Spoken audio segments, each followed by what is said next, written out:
Salut, j'espère que vous allez bien. J'ai parlé ici, là, aux patients et aux patients de ne pas avoir les affinités avec les personnes qui les traitent. Aujourd'hui, je vais parler aux guérisseurs, aux traitants. N'ayez pas aussi des affinités avec vos patients. Je vais vous expliquer pourquoi. Donc, je m'adresse ici à toutes les personnes qui soignent. Écoutez un peu. Lorsque tu as des affinités avec les gens que tu soignes, il y a souvent ce problème-là. Un jour, elle va s'égarer. Elle sait très bien que tu vends le savon de délivrance à 10 000.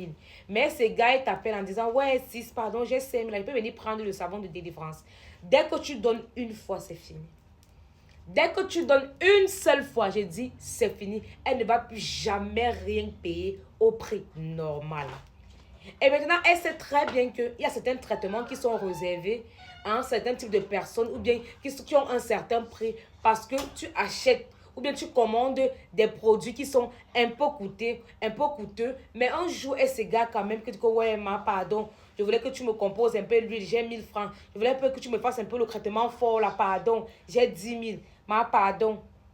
Dès que tu vas dire que non, c'est pas possible, ça devient un problème. À ce moment-là, elle ne se rend pas compte que même si vous avez des affinités et que vous êtes des amis, quand on parlait de traitement, quand on parlait de spiritualité, là, tu portes la casquette de la guérisseuse ou du traitant. À ce moment-là, vous n'êtes pas amis, vous n'êtes pas des copines. Elle doit respecter ton travail. Et vous oubliez que nos argents là, ne doivent pas entrer dans vos traitements. Ça diminue l'efficacité, l'effet du remède. Vous n'aimez pas qu'on vous dise ce genre de choses. Vous n'aimez pas respecter les lois de la nature. La pénitence qu'on fait en disant, viens prendre le remède. On ne livre pas le remède. Si tu es à Yaoundé, toi-même viens prendre le remède. Les gens vont me dire que ce que tu expédies là, ils payent de leur maison jusqu'à l'agence pour aller prendre le remède. Mais vous là, on ne livre pas le remède. Quand tu vas dire que non, viens prendre ton remède. Ouais, si, comme tu vas passer au marché, comme tu vas aller au marché là, que tu vas passer par chez moi là, pardon, dépose mon remède là. Les choses qu'on ne fait pas. On ne respecte plus ton travail, on ne valorise plus ton travail parce qu'il y a déjà la sympathie, l'amitié, la familiarité. Il y a des gens qui ne comprennent pas ces choses-là. À des moments même parfois, elle arrive chez toi, elle trouve qu'il y a tellement de patients. Tu vas te rendre compte qu'après 2 jours, elle va te soumettre un problème parce qu'elle a assisté comment on te remettait de l'argent 1 fois, 2 fois, 3 fois, 4 fois, 5 fois, 6 fois, 7 fois. Elle t'appelle, te dit que ouais, 6 fois, donc j'ai un prêt de 50 000 là. On a mis ton fils dehors. Lorsque tu lui diras que non, je n'ai pas d'argent, elle va dire que ouais, pourtant j'ai vu comment on t'a donné l'argent et tout le reste. Elle oublie que ces 10 personnes-là attendent un traitement. Ça veut dire quoi? Tu dois te rendre au marché, acheter les médicaments, libérer d'abord ces gens-là avant de dire que tu enlèves ta main d'œuvre. Vous n'aimez pas ça. Dès que vous voyez comment l'argent entre, vous commencez à soumettre les problèmes. Vous commencez à parler partout pour dire que oh, elle a l'argent, elle a ceci, elle a cela. C'est donc comme ça que vous nous sabotez souvent dehors en disant que nous sommes des charlatans, on ne soigne rien. Surtout entre copines, entre amis là, entre relations amicales, patients et guérisseurs ou guérisseuses. Pourquoi? Parce que vous ne respectez plus rien du tout. Vous ne comprenez pas que même si tu as les affinités avec quelqu'un, à partir du moment où tu entres dans son domaine, vous n'êtes plus des amis.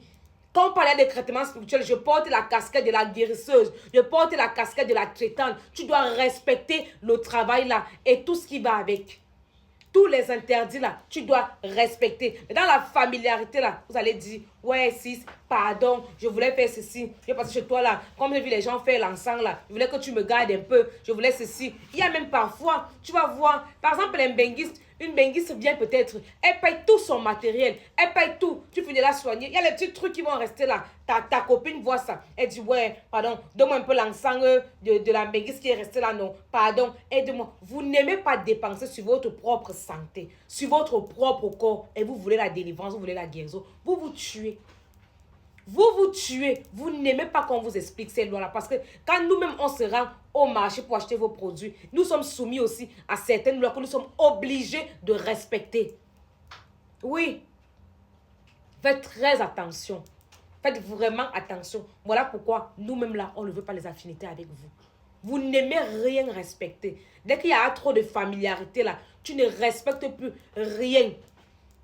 Tu ne respectes plus rien. C'est comme par exemple, on dit souvent que qui vous a dit que dès que ton frère ou ta soeur ouvre le bar ou le restaurant, tu ne dois pas payer avant de manger ou de boire. Qui vous a dit ça? Parce qu'il y a un lien entre vous. Qui vous a dit ça? Faites très attention à vous. Faites vraiment attention à vous.